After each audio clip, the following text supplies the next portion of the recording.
welcome to the next episode of Sit Down by the Fire, everybody. I'm Eric Vierthaler of Vierthaler Studios. I'm here with my next special guest. Please introduce yourself. Hello, my name is Pat Kusnadi. I am a producer, director, mostly do horror films. Thank you for having me here. Yeah, of course, anytime. So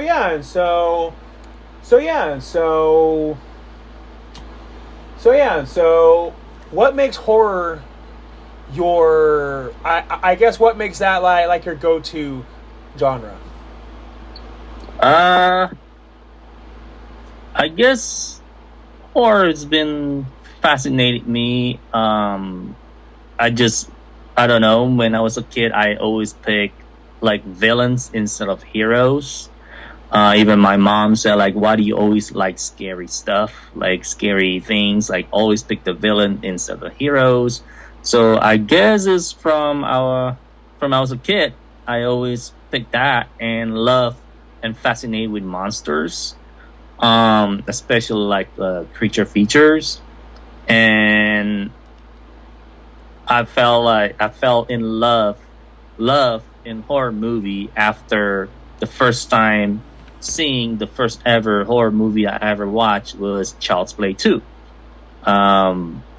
I went to like a mom and pop's video rental with my late uncle and saw this laser disc with the poster of Chucky have a giant scissor trying to cut off the Jack in the Box, the cover. And I felt like, this is a cool movie. I don't know what this is. It's Child's Play, So it's child's, maybe like a kiddie movie, Mm-hmm. So asked my uncle if I can rent it. And my uncle said, yeah, it looks cool. It looks like a doll movie, like a kid movie. Both really don't know what we're getting into. So we went home, popped that Laserdisc in, and I was like, what? This is not a kid's movie. This is actually, this is pretty cool. Like, that's how started going to see more horror films since then. That was my very first horror films, Child's Play 2.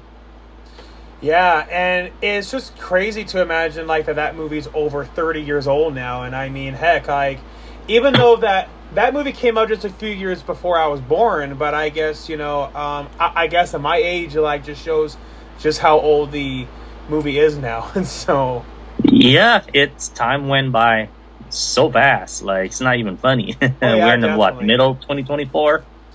Yeah, and I mean, in my opinion, Child's Play 2 and 3, I'll go as far as saying that I think that those are the best sequels in the whole entire franchise. And it's just a real shame, like, by the fact that Don Mancini himself isn't really a fan of Child's Play 3, and that's a real shame.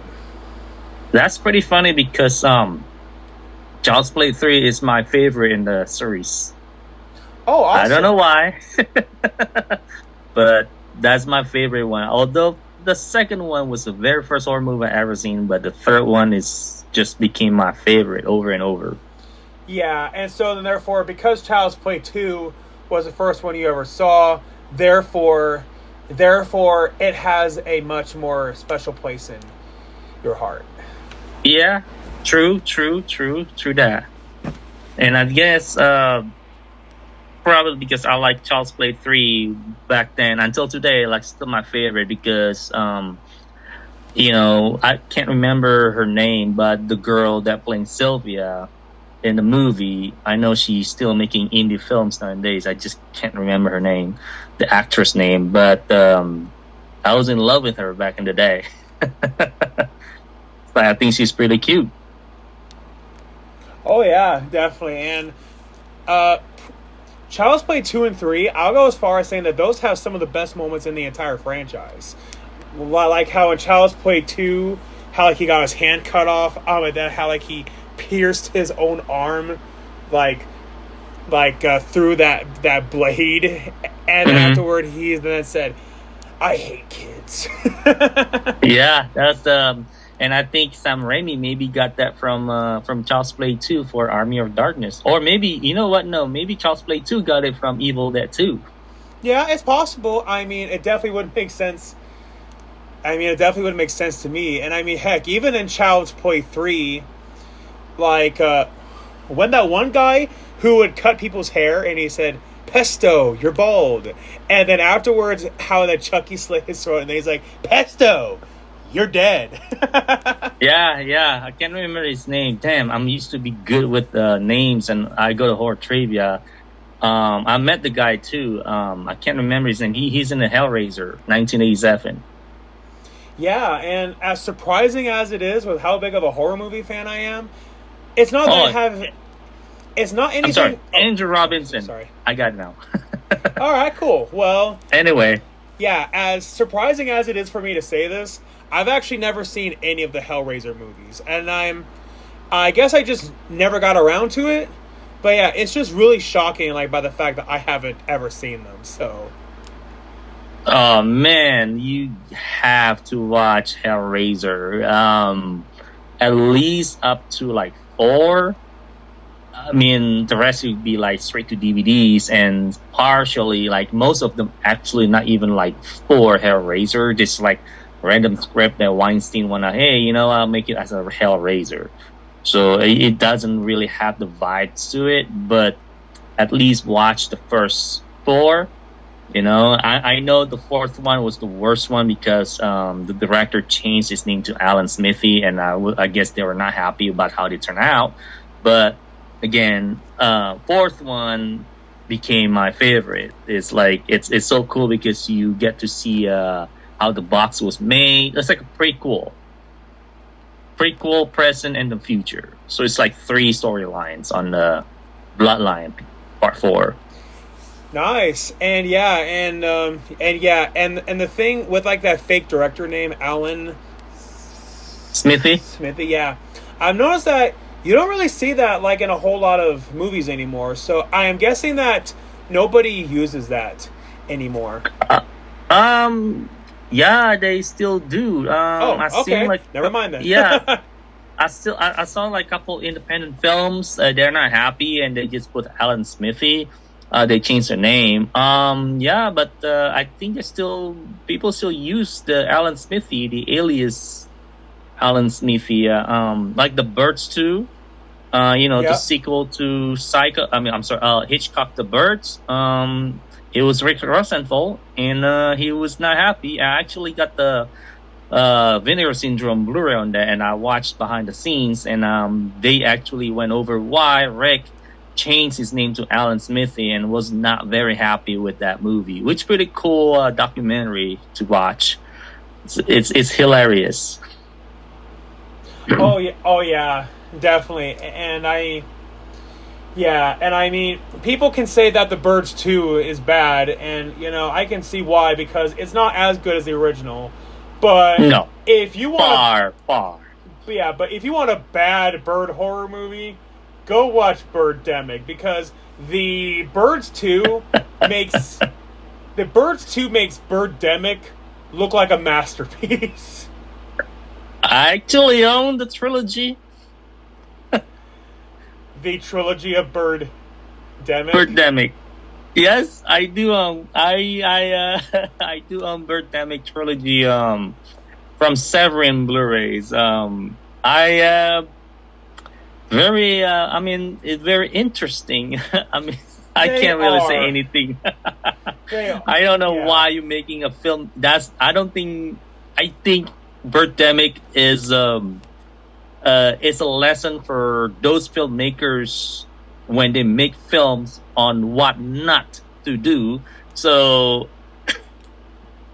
yeah, look, I get it. It was a low budget movie. But don't tell me they can't go find other stock-free bird sound effects, because they would use the same bird effect over and over again, and oh my gosh, it got irritating after a while. Oh yeah, that's probably why it became cult following, because it's just that the comedic, the what you call so comedy of error. Yeah, I won't say it's good, but I did enjoy it. I had a good laugh about it. It did take me 2 days to finish the first one. I can see why. But at points, like, yeah, I can't take it. I'm going to take a break, so I'll finish it tomorrow. And the second one, I will say a little bit more budget, but it was not any better from the first. The third one, actually, I haven't seen it yet. It's still in in the shrink wrap. Yeah, I think I know one of the actors in it because I believe it was premiered. Oh, actually, it was premiered 2 years ago. I can't remember. In 2022, I believe. Birdemic 3. Uh-huh. Yeah. The Sea of Seagull. At the Beyond Fest. It was about 2 years ago, 2022, I believe. And actually, I wanted to go there, but I was filming my sequel movie called How to Kill the Coworkers and Get Away with It. So I couldn't go. Oh, yeah. So I couldn't say, like... Oh, yeah, and so speaking of that movie that you told me about during our first interview, yeah, and so after you told me about it, I got really curious about it, and I found it on Tubi, and I was watching it, and yeah, I definitely do give it 2 thumbs up, man. Oh, thank you. I appreciate that. I'm really glad you liked it. I was kind of nervous. You know, we are like our own worst for the critique, you know, so kind of like... yeah, definitely. I'm glad that you liked it. Thank you for watching it, and I'm glad you had fun with it. It's nothing crazy. It's just a movie that I would love to make. Obviously inspired by true events. How we gonna deal with it? What we gonna be fantasizing it, because it's called How to Kill Your Roommates and Get Away with It. So for everyone that has roommates, going through roommates, inspire, like, oh man, I can't stand my roommates, and I just want to kill them all. Yeah. All the fantasy, I'll make it real in this movie. So I think, I believe people can relate. So hopefully, people will like more. And glad that you liked it. Oh, hopefully, yeah. You had a roommate in the back then, or some point you had roommates, you able to relate, something like that, except the killing parts, obviously. Yeah. Exactly. It's like, I feel like that's something that's very relatable, which was one of the things that I liked about it, is that, maybe not the killing part, but there definitely are people like who you get very irritated with, and I guess we all have our violent tendencies where you get so frustrated with people, like where you just want to like just slap them across the face. Yeah. Maybe not kill them. I don't think not that far, but Yeah, you don't go that far, but sometimes you're just fantasizing, like, man, I just like punch them, like bang, like bloody up, and I just can't stand them. But what if I take it far enough and make it a movie instead of real life, So that way people wouldn't relate. Yeah, I remember back then my roommate was, I just want to kill them, and then it happened in this movie kind of thing, So, this is cool. So that kind of thing that inspired me, I mean, why the hell not? So yeah. Exactly, yeah. And like I said last time, but unfortunately we didn't get it recorded with the audio, it's a very marketable title. Thank you. Yeah, it's I actually had to fight with the distribution for not changing the title, because some people are like, this is too long. Yeah, but it's pretty catchy though. It is, yeah. And I mean, I can imagine that they probably face the same thing with like the Lord of the Rings movies, and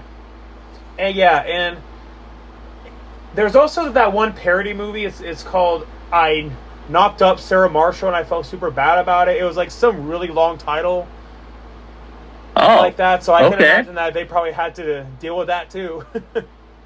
Yeah, I think there's also, I can't remember, it was Sam Elliott too.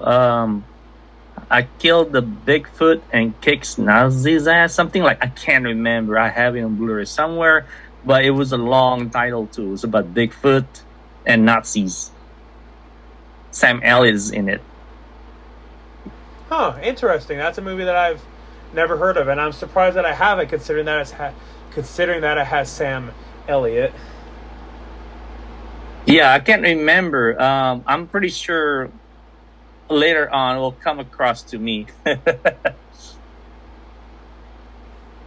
Oh yeah, probably yeah. And so yeah. So I guess out of all, I guess decades of horror, what one would you say is your personal favorite one? um, Let me see. There are always three. There always that three horror movies. 1973, The Exorcist. The second one would be 1990, Stephen King's The It. I'm sorry, Stephen King's It. And the third one will be the 2008 of Paranormal Activity. Yeah, and the really interesting thing about Paranormal Activity, it's out to argue that that's one of the most successful movies ever made, especially considering its budget. I believe that only had a budget of like $15,000. Mm-hmm. And yeah, $15,000, and it became what it became. And so that right there proves you don't need $1 million budget like in order to make a good movie, and especially you don't need to have a $1 million budget in order for people to actually see it. You really don't. It's also by luck too. I actually know Oren Pelly. He went when I went to film school.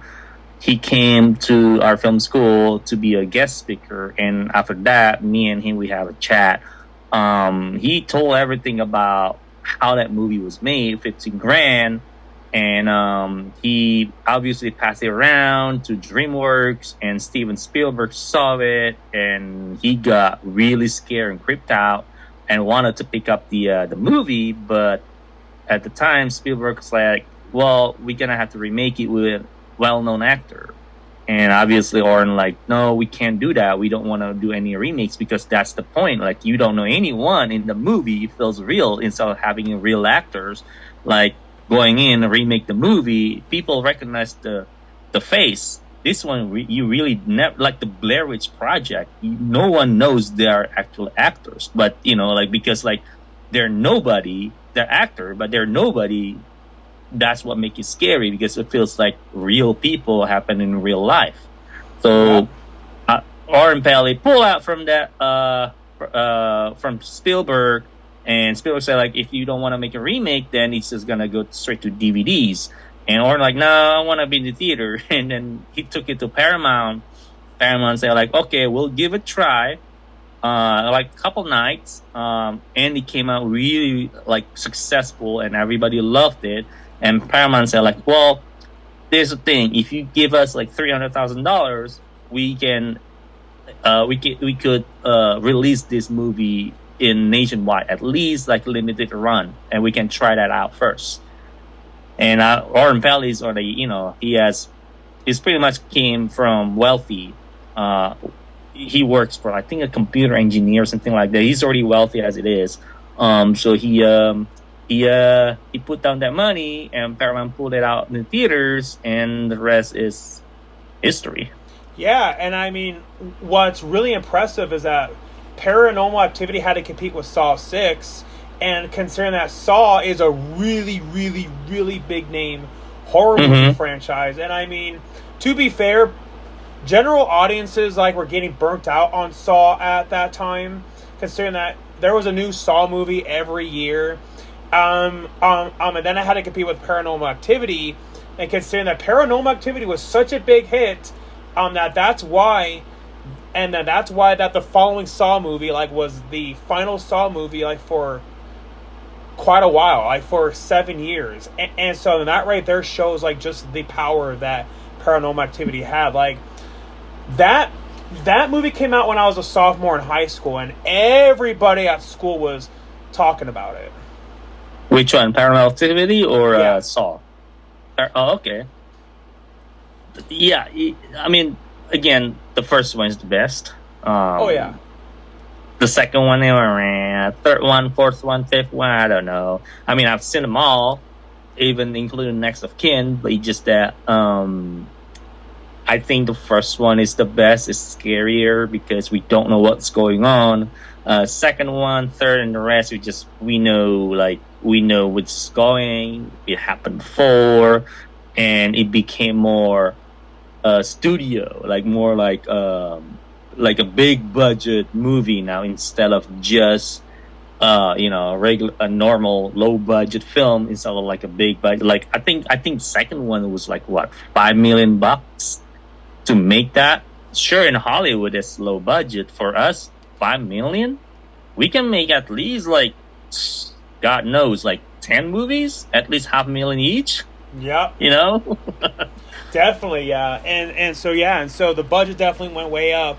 But I mean, to be fair, that's what happens with a lot of movie series. Like the first one's usually done with the lowest budget, and then afterwards the movies afterwards get budgets even higher and higher. Like the original Saw only cost $1 million, while like Saw 2 was like, I don't remember how much. It was a few million more. And then, you know, fast forward to Saw X, which came out a year ago, was like 10 or so million. Yeah, that's already became studio takes over, and yeah, the first one was the best. Like especially the end of that, Tobin Bell woke up in that room. That's just blow your mind. Like, holy crap, what is going on? Like, and that whole twist is crazy. Then again, the second, third, and fourth, the rest until like even Saw X, be like, oh, well, we already knew the twist. We know the twist is coming. That one is unexpectedly the twist. Is like, what? What everything else like 2, 3, 4, you know, you're expecting the twist in the end. That's everybody. Like ready. That's the catharsis. Okay, everybody's ready for the twist. What's the twist on this one? But that one unexpected because it was the first time watching it. And you thought the movie is over, and this twist, what? But this one, yeah, we were expecting it. We just, who's doing it? What's gonna happen? But what's going on? That's the twist. It's not as exciting like the first one. Oh yeah, definitely. And I mean, considering that when the first Saw came out, we have to remember that Saw was not always a big name franchise. And then when the first Saw came out, nobody saw that plot twist coming. Like, the first time I saw the first Saw, you would think that Tobin Bell, who was in the middle, you thought that he was dead, like, the entire time lying down. And then when he gets up, like, when that music plays... Yeah, like, I think that's one of the reasons why that Saw became what it did. Yeah, that's the reason why, because you weren't expecting it. Like, you thought the movie was over. But, like, second, third, and the rest, it became tradition. Like, the ending is going to have a twist. We're just waiting to happen. We just want to know what is the twist. But we knew it's coming. So, so-and-so doing this now. Oh, so-and-so became this now. Okay. But there's nothing to be excited about it. We just like, oh, that's cool. And walk out the theater. You walk out the theater. Yeah, man, this film's pretty cool. But when the first time you saw Saw, you walked out the theater, you'd be still like, holy shit. You still talk about it. That's how effective the first Saw was. The same thing with the first Paranormal Activity. That was very effective. After you watch it, a lot of people couldn't sleep for at least a week, getting nightmares, like, because it's set in a real house, and they are actors, but nobody knows who they are. It became, regular people, like your neighbor. It could be your neighbor, it could be it's a small house, like everybody can afford that kind of house. It's something that you see in the everyday's life. That's how effective it is. Then the second one, it became more studio takes over, and we know what's gonna happen. Ghosts running around. Oh, okay, cool. But this one, really, you have no idea what the story's gonna be. That's usually the first one. Obviously, like Halloween. The first one was the greatest. The second one was just feeling for slasher. I just put a second, third, fourth, and just slashing through it. It's like nothing really new to it. the first one is something new. Well, oh crap, you know. So yeah, that's yeah. Yeah, exactly. And I kind of feel like that after the first Saw came out, knowing how much people talked about the twist, well, and then the filmmakers were like, well, I guess now we have a formula, and then at that point, people then were expecting to have a twist ending, and then they probably felt like if they didn't have the twist ending, and then people were going to complain. So Yeah, because it's traditional now. It became traditional. So, you know, same thing like Friday the 13th. The first one was great. And the second, third, and fourth would be just like, you know, oh, it's Jason. And then we're going to have to find a way to kill him. And then the next sequel, we're not expecting, well, kind of expecting, but we trying to okay, how did he come back? That's the tradition of that Friday the 13th. Like, I want to know how he died in this movie. And the next sequel, I want to know how he comes back and die again. So that's like Friday the 13th. The same thing with Halloween, you know? It's that tradition that you want to see. The first one obviously don't have that, and it just became expected tradition. So. Oh yeah, definitely, and what I love about the original Friday the 13th is how at the very end, especially back when it first came out, you generally thought that the movie was over, and you thought that it, and on a happy note, like of Adrian King just lying there out in the water. Then all of a sudden, Jason and then comes out of the water and then pulls her down. That is still one of the best endings in a horror film. Oh yeah, that's pretty creepy too. Like, oh, it's over, and oh shit, you know, like, oh dang, that was actually one. Yep, one of the best ending, and obviously the second one can't top that. So. Oh yeah, definitely, and then it sounds like out of all Friday the 13th movies, it sounds like that the original one is your favorite one. No, actually. Okay, well, that's a surprise. Friday 13 Part 7, The New Blood, is my favorite because it's like Jason versus Carrie. You know, she got the telekinesis, so she got fighting Jason. You know, it's kind of action horror to me. The New Blood Part 7 is my favorite. Actually, it's pretty funny. A lot of people, really, New Blood? Yeah, it's like, you're not the first one. I mean, the first one has always been great. Any sequels, first one always great. But if you're asking for favorite sequels, favorite from the series will be, you know, this number. So 7 is my number for Friday the 13th. It's funny, I know. Oh yeah, and I mean, to be honest, Part 7 actually is one of my favorites too. It's just a real shame, by the fact that the MPAA really had to hurt that movie so much, and it's a real shame that all that footage is lost. So it's a shame. I don't think it was lost. I don't know the truth or not, but again, I can't say who, but one of my friend had to edit the extended cut of Friday the 13th, 7, and 8 for Scream Factory. Oh. I get to see the Part 8. I did not get to see the 7th. When he edited, he invited me over. Hey, do you want to come over to watch Part 8? Yeah, it's extended cut. So I got to see that, at least 8 minutes or 10 minutes extra. I got to see that, but didn't have the time to watch the 7th one. But the reason why part of 7 and 8, the extended cut, did not get to be included on the latest box set for Friday 13 from Scream Factory because Paramount said no. I guess Paramount is saving it for the 45th anniversary, which is next year. I'm not sure, but I think they're saving it for box set that came out. Is coming out with all the extended cuts, which is included in Part 2 because I'm not sure if you remember, they found in the wild a cut on the VHS for Friday the 13th Part 2 with the blood and guts and gore. It got cut out from the movie without audio. that's what you want to be believed, that the VHS came without audio, but from what I heard, it does have audio, but they put it out without the audio just because people want, next time that Friday 13 Part 2 coming out with extended cut, they want to put those cuts back into the movie with the gore cuts and then added the sound.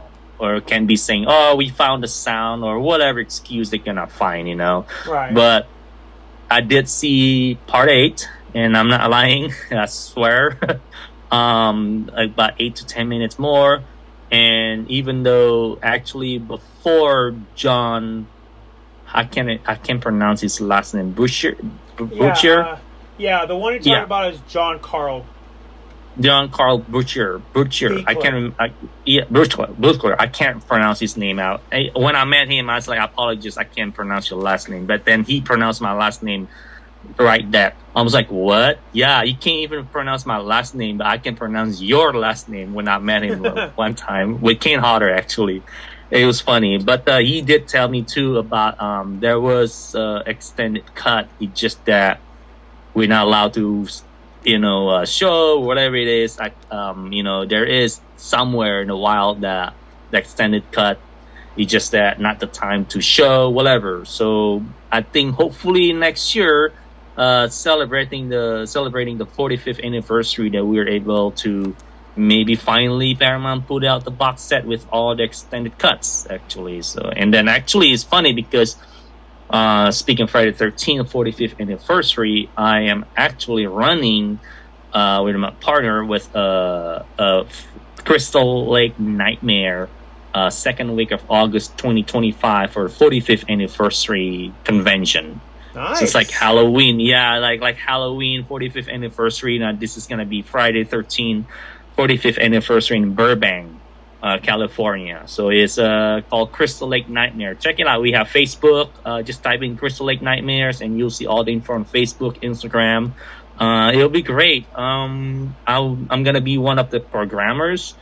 Running it's gonna be fun, and I'm planning to show Friday 13 Part 8 because it's not, it's kind of rare to show Part 8 in the big screen.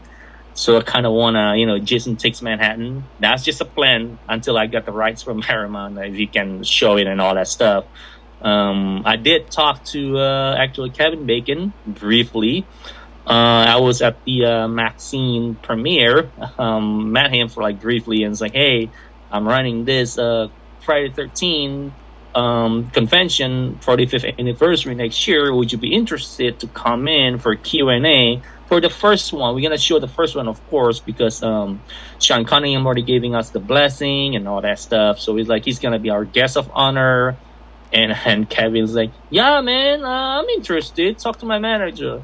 I felt like, man, are you really interested, or just I don't know. So, but Kevin Bacon with Friday 13, he rarely talk about that. That's my only thing. It's like he maybe once in 100 interviews that he barely talked. Maybe that 30 seconds. So I want to know why. So I kind of want to ask him that on spot, but kind of don't.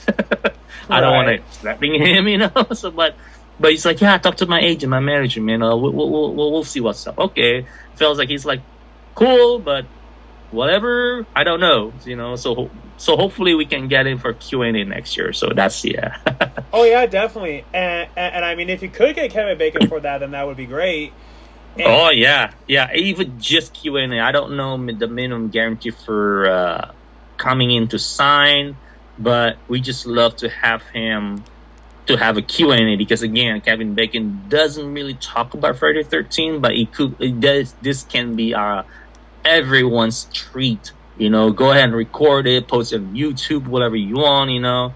It's gonna be once in a lifetime in the history that if we can get Kevin Bacon talk about Friday 13, the making of, its experience, things like that, it's gonna be huge if we can get him, though. So we're still working on it. But I guess it would depend on his rates, depend on his schedule, depends on if he's genuinely interested or not. But I mean, to be fair, there are people out there like who aren't interested, but yet they're only there just for the paycheck. So Even that, he's there. I don't care. Yeah, sure, for the paycheck, as long as you give us a good story on your side, or bad experience, good experience, whatever experience, that your honest experience and opinion about the movie, about the shooting, all that stuff. Just give us that. I don't care if you're here just for the paycheck. We just want to hear you talk about it, because we never heard him talk about it. So that's gonna be the huge part. So at least to me. yeah, definitely. And yeah, and as far as I'm aware, Kevin Bacon doesn't really do a whole lot of conventions. I'm guessing it's because he's just that busy. I don't know. I never seen him in convention at all. Actually, I've seen like Chris Evans did convention before. What's his name? Anthony Mackie, which is I went. This is like almost 10 years ago at the Utah Comic Con. Met him. He signed my Winter Soldier poster. Nice. Yeah, he's super nice, super cool. I think Haley Atwell does conventions, but I don't think lately she hasn't. But at the time when Captain America and Avengers just came out, she goes around for conventions. I did meet her in LA. It's like a little sci-fi convention. Signed my Captain America, the international poster one.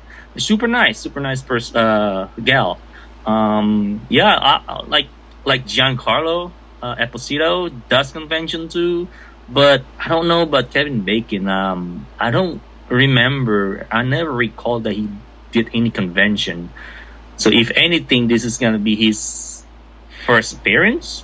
But not signing, not taking photo ops or anything like that. Just Q&A. I think that's something that people will really want to see. Oh yeah, definitely. So, I mean, I could definitely still imagine that there would be a market disappointed that they couldn't get him to sign anything. But hey, at least that they could still have him there.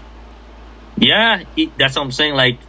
Just be there. Like Halloween 45th anniversary. I don't think Jamie Lee Curtis doing signing, but she was there for a panel. So is John Carpenter. He was there as guest of honor just for a panel, and people still going crazy. And Jamie Lee Curtis does convention. Just and so many conventions, even though she's not signing, people still go crazy and still want to see her in a panel. So that's just the plan for us for now. It's still like a year and a half. We already got the place, so we already got people. Half of the people lined up. We haven't announced it yet, but we already locked some of the people. Mostly the Jasons. Some of the people from like the leads. Other characters besides the Jason's gonna be there too. It's gonna be a fun tribute celebration, however you want to call it, Friday the 13th. So yeah.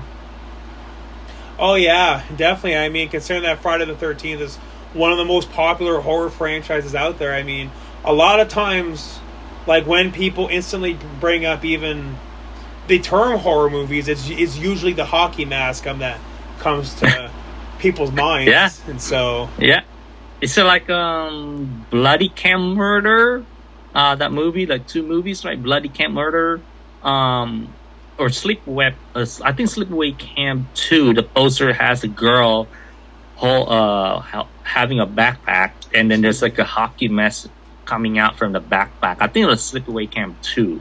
Or Bloody Camp Murder. I can't remember which one, but it has that. Something tells me, I'm pretty sure it was Sleepaway Camp 2, and I think Sleepaway Camp 2, yes. I think they were able to get away with that because it wasn't the exact same hockey mask. No, as long as different, you can't do anything. Again, like this movie, the mean one with the Grinch. So, the Grinch is obviously copyright from Dr. Seuss, but with the mean one, they can't sue because it's not it's different. They don't even call. If you watch the movie, they didn't even call the Grinch the Grinch. They call him as the mean one. Yeah. And with the makeup, it's totally different. Looks like it, looks like the Grinch, but does not represent the Grinch. Like it looks like him, but it's not him. You know, it's the same thing with the Friday the 13th. You know, Jason mask. You know, it's not. It looks like Jason from Friday the 13th, but it's not. You know, so But he it's got not, away yeah. with the kind of thing. The same thing with Mean One. That's how I know. Like, oh, okay, this is cool. The town doesn't even call Woolville. It's Newville, Yeah, something like that. Newville. It's different. It's like giving like a little like, oh, you know, this town used to be called something else. Things happen, horrible thing happen. Then we just change it to a new one, and we just never speak about the old one. I was like, that's clever. You know, Yeah, that's and pretty that clever. and what also probably helped for their case is that the mean one didn't talk in the movie, and that and in the Grinch he had Max, his dog, and then knowing that in the mean one he didn't have a dog, and so that I think having all that also probably helped them in court. Oh yeah. I don't think they ever went to the court at all. They thought that someone's gonna knock on their door. Here's the court letter, and then see you in court. But I guess never happened. So knock on the wood, just never happened. You know, because I know some people work on that film. I don't want people get in trouble with that, which is great that they got away with it. So Oh yeah, definitely. And I mean, considering just how uptight people get about copyright, I mean, case in point, like how Disney is, knowing that Disney fought hard just to prevent Mickey Mouse from going into the public domain. And I heard a story, I don't know how true this is, but I heard that there was like a daycare center and how they had Disney characters up on their wall, but then Disney asked them to like take down their characters like from their wall because it infringed on the copyright. And even worse, now again, I don't know how true this is, but I heard a rumor saying that some kid who passed away and that his family wanted to put like a Disney character on his tombstone. And then Disney I heard about that. Yeah. Now, if that's true, that is sad. That's sad.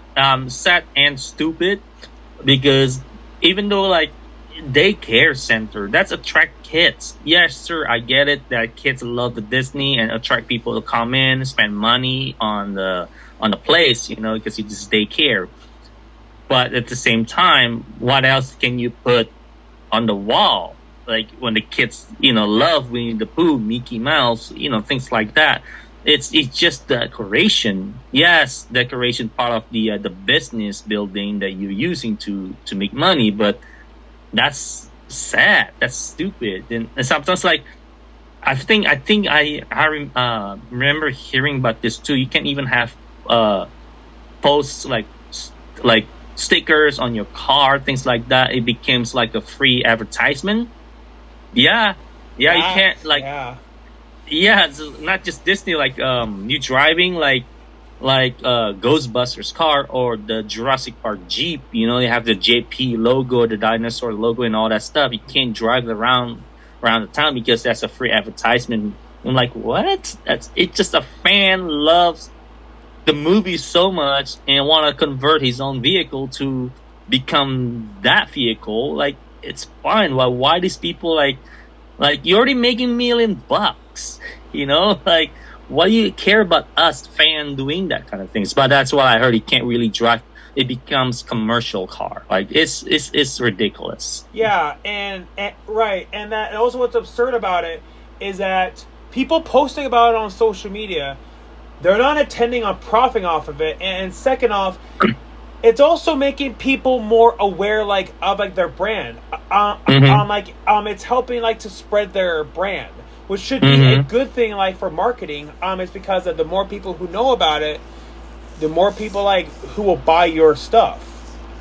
Exactly, but they thought that they felt like, well, that's our brand, and you driving this is especially you doing a showcase kind of thing. Like, I know some people that make living of building those kind of vehicles, like DeLorean, the JP Jeeps, Ghostbusters car, and then they go to convention and then they rent them for like a day or two for showcasing.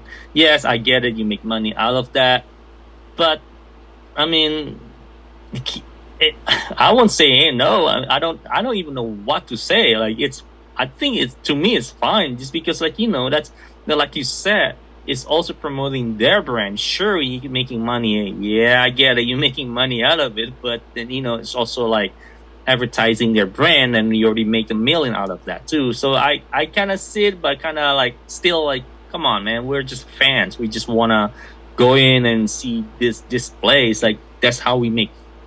That's how we have fun. So I don't know, man. It's the same thing with the Mickey Mouse on the wall, the daycare building. Like, dude, take it off, man, because you're making money out of it. Well, it's part of decoration. The same thing if you go to Comic-Con, you see all those cards. That's part of decoration, It's like, what can we do if everything else we can't just post it and you have to pay? Not, we don't have that kind of money here, So yeah, exactly. Which is really ironic. That Disney got so uptight about copyright, considering that 99.9% of their properties actually are based off of public domain properties, and so that's ironic. And now it's ironic considering that a lot of their known IPs like Winnie the Pooh and now Steamboat Willie now have hit the public domain. And now, to be fair, Winnie the Pooh wasn't always theirs. It was originally a series of books by A.A. Milne, but it's just that most people know of Winnie the Pooh simply because of like the Disney version. Disney. It's funny because actually nobody really knows. Maybe the 5% knew about this. All the Disney characters are not originally from Disney. Like Snow White, it was a horror. It's a tale of terror. Like the 1997 Sam Neill and Sigourney Weaver movie, Snow White, Tale of Terror, that's an actual Snow White story before Disney took over, became the Disney family, film. I know about Hunchback of Notre Dame. Obviously, we got the black and white one back in the day. Obviously, Disney took over. When was that the cartoon came out? Animation, the 90s, right? I believe so, yeah. Yeah, around the time with Mulan and Hercules, Even Hercules, you damn well know that's from the myth, mythology. Yeah, so all the Disney stuff, like Winnie the Pooh, I knew about it. It's not from Disney. So, it's different IP that Disney got it and then turned it into their own material, their own family thing. I believe Little Mermaid too. Like I think Little Mermaid the same way too. It was not Little Mermaid. It was different thing. And then obviously Lion King. Well, Lion King, I think it'll be. I can't really say Lion King. Disney took from original material because Lion King is Macbeth. Yeah. Oh no, it's not Macbeth. Hamlet. Yeah. Hamlet. Yeah. Lion King's not Macbeth. It's based off of Hamlet, and I also believe it's even based off of Exodus as well. Yeah, the same thing. Like, remember that movie, A Buck's Story? A Buck's Story. Yeah. It came out something around the time with Finding Nemo. A Buck's Story is from Seven Samurai, which is Magnificent Seven in U.S. Because, like, the ant's gonna be, we're gonna have an attack. Go find 7 warriors and come back to protect our village. And obviously those bucks are not really warriors. They're more like, comedians, circus. But it's the same exact concept. You come back to protect the village. That is Magnificent Seven, which is based on Seven Samurai. Oh, yeah. Definitely. And I mean, that just goes to show that, like, there really truly are no original ideas, and I mean every idea comes from somewhere. Yeah, but Disney again felt like, this is our stuff, but some people did not really know that's not originally from Disney. Like, and I'm actually glad that Winnie the Pooh, became public domain, and these guys, this team, public domain. Let's make the well-known IP into the horror movies, and I am not opposed to anything about that. I love those two movies, bloody, gory, and I'm actually glad. And about the Bambi's coming out, the horror Bambi and the Pinocchio. That's also like, oh, dude, this is cool, making the Puniverse. Yeah, and one of the criticisms, like for the first Winnie the Pooh, Blood and Honey, was that people said, "Oh, took itself too seriously." But now that they're making the Pooniverse, Monsters Assemble, it's like, okay, with the title like that, they are not taking themselves too seriously. And so I feel like with a title like that, I feel like that title like is in response to all those people like who said that the first movie took itself too seriously. Yeah. See, that's the thing. That's the reason why I like those two movies, and I know I'm going to like Pinocchio and Bambi, because you don't take this movie seriously. Like, you're just here to make audience to what you call it, to be entertained. That's it. They're not looking for awards, Oscars, Golden Globe, nothing like that. We just make the movie for people to have fun with it. That's it. That's what us, like, that's me. I just want to make movie to entertain people. If I get an award, great. Why not? I'll take it. But mainly, I just want to make a movie, tell a story through moving art. If I can make a movie that relatable to audience, great. That's even better, because now audience can relate to it, and they just feel they be feeling part of the movie. That's how I want to make that. And Winnie the Pooh was able to just make that movie, like, just have fun with it. I know some people like, dude, this movie is so bad, so cheesy. Like, what is this? Look at the mess. I'm like, who cares? I just walk in. I want to see blood, guts, and gore. And how can you do Winnie the Pooh mask, the right one? You can't. Is what it is. If that's gonna be the real thing, and that's the real thing in that universe. So just have fun. People just too critical about their opinions. Exactly. And also, at the end of the day, it's also one of those things where no matter what you do, you just can't make everyone happy. And so you gotta do, just the best that you can do. And I'm just surprised that in Winnie the Pooh, Blood and Honey 2, what I was surprised about that, from my understanding, it was Disney that created the iconic catchphrase, like, "Oh, bother," like for Winnie the Pooh to say that. And spoilers for at the end of Winnie the Pooh, Blood and Honey 2, Winnie actually says that. Well, like, at the end, I'm like, they were brave to have Winnie the Pooh say that line. And I'm like, how did they get away with that legally? Since that... Maybe... yeah. I don't know. Maybe because it's public domain now. It's not like the mean one. It's not public domain. So, kind of have stuff that they did differently. I think Winnie the Pooh is already out in the public domains, and maybe that's the reason why they got away with it. So that's possible. Yeah, that's possible. Or maybe it's because Disney didn't bother to watch Winnie the Pooh, Blood and Honey 2. Maybe I don't know. I'm just spitballing ideas. Maybe Bob Iger was like, "Yeah, what is this? Just a stupid shit. Nah, we're not gonna even bother." I mean, honestly, you shouldn't, because even though Winnie the Pooh 1 and 2 are very successful, but you can't compare with Disney's success. Disney is like, even the Poonie first comes out with all these 5-6 different movies combined together, still can't compete with one Captain America. You know what I mean? So they should not. They should just leave us alone. Yeah. Definitely, yeah. And I mean, considering that all these horror movies are done for much, much, much, much lower budgets, than anything in than anything in like the whole Marvel Cinematic Universe. So Yeah, yeah. Like I said, one Marvel MCU movie already, make millions and can't even compare with the Universe because it probably like barely made half of what they made in one of the MCU movies. I mean, really, you want to catch that? Like, we're not rich. You guys are, so. yeah, But you still want to exactly. chasing our money, really? So.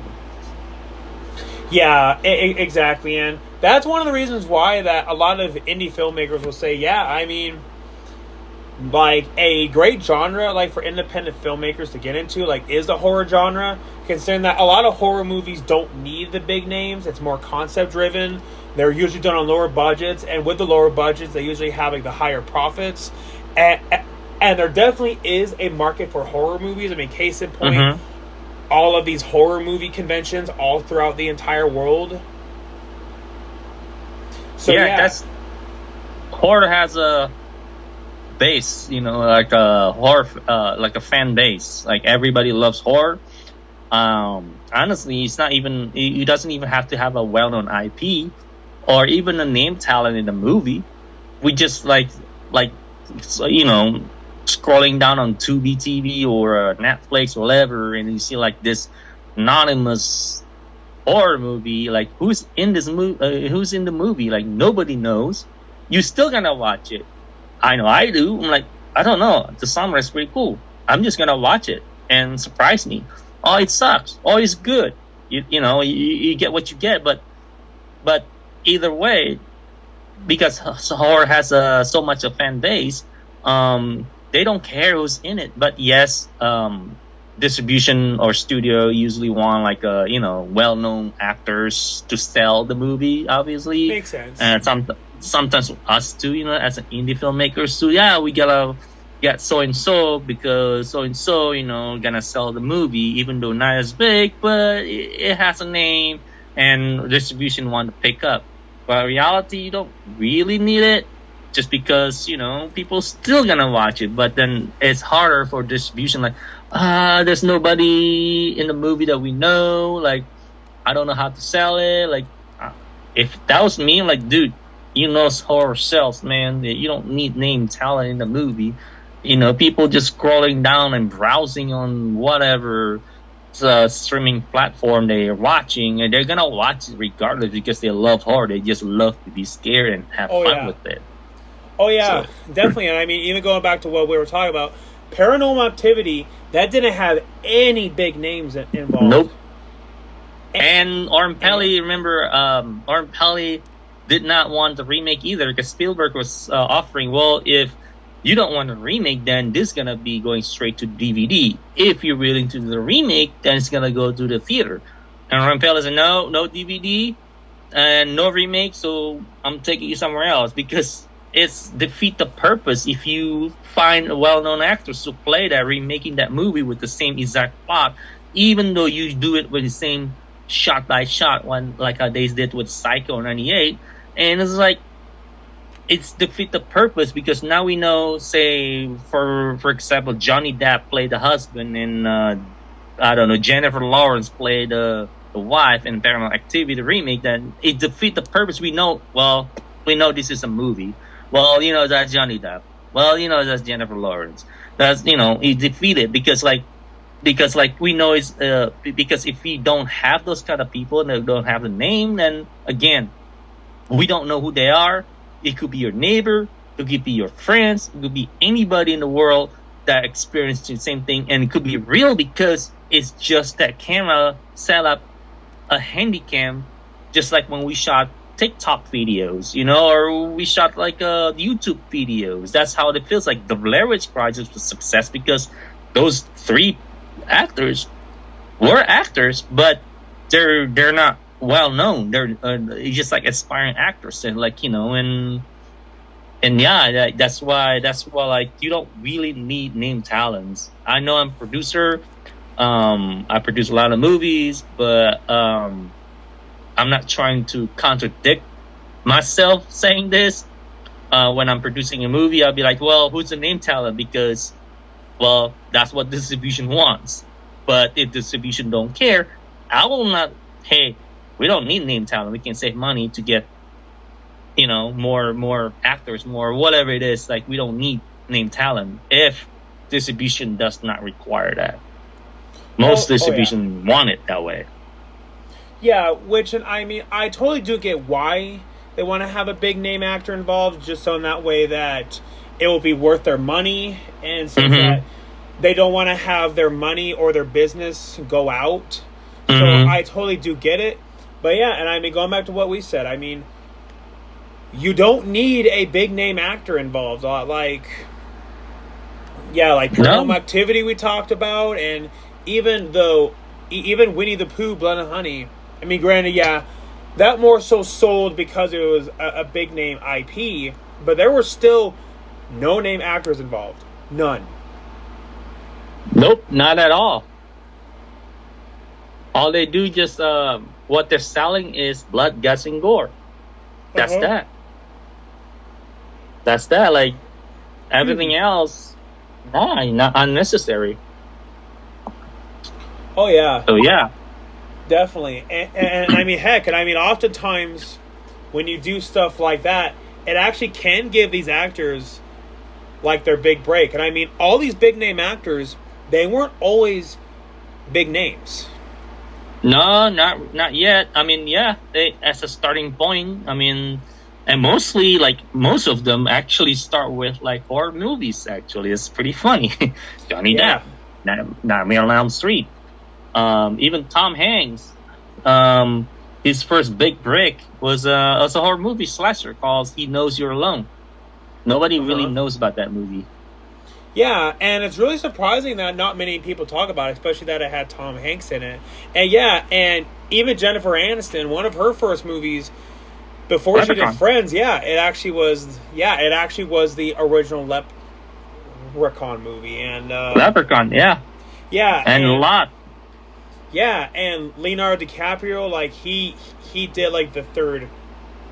Yeah, Critters 3. Critters, yeah, he did Critters 3, and what's her face like from Peter Jackson's King Kong? Naomi Watts, Children of the Corn 4, The Gathering.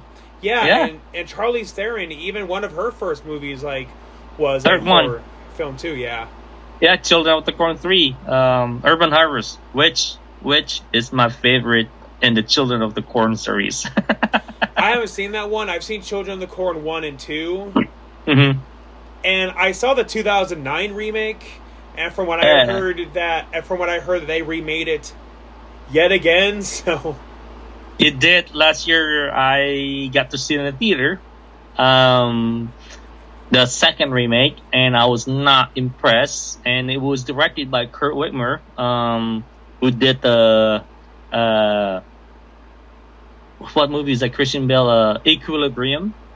He did the Mila Jovovich, Ultraviolet.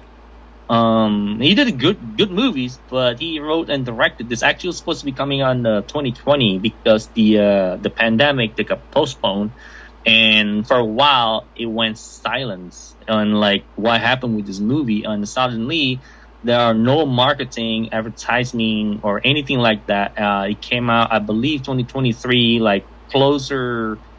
Yeah, like early 2023 in the dumpster month. And then what? Children of the Corn suddenly came out, so I got to see the Recording stopped. Oh gosh. Oh, the recordings. Yeah, I guess we ran out of space, so. Okay. Well, yeah. Sorry that we ran out of space. Nah, it's good. But yeah, so, I guess sometime that, I guess we could do a follow-up if you wanted to. Sure. What's this week? This week actually, no. We can do next week. If you good, and we'll just find next week. Oh yeah, man. Next week would work better for me, since that later this week, I'm actually going to be going to a networking event in my area, like for filmmaking. So yeah, so next week definitely would work a lot better for me. But yeah, I guess it'll just depend on your schedule. Yeah, we can. Yeah, we'll keep in touch during the week, and then definitely next week we can do this again. Follow up. Oh yeah, man. Definitely. Yeah. But yeah, And then man. actually Zoom is better, and we just reuse Zoom again, and it's recording, right? Yeah, and yeah, and going back to what I said. If for whatever reason the audio didn't record, I thought it would have been smart if I were to like record it on if I were to at least record the audio on my phone. Okay. So you got backup. That's good. That's good. Yeah, That's yeah, good. yeah. Definitely, yeah. Okay. So Yeah, definitely. We'll keep in touch, and let me know next week. I'll let you know next by towards the end of the week, because I'll be busy. Because How to Kill a Coworker is screening on Saturday, so I'll be doing all this all day. I've been dealing with the Blu-ray and exporting and all that stuff. So kind of like running around on the post. okay, That's why man. I'm running. Hey, give me 10 minutes. Doing this real quick, just finishing up real quick. So, but Yeah, man. Well, I certainly really did enjoy having you on again.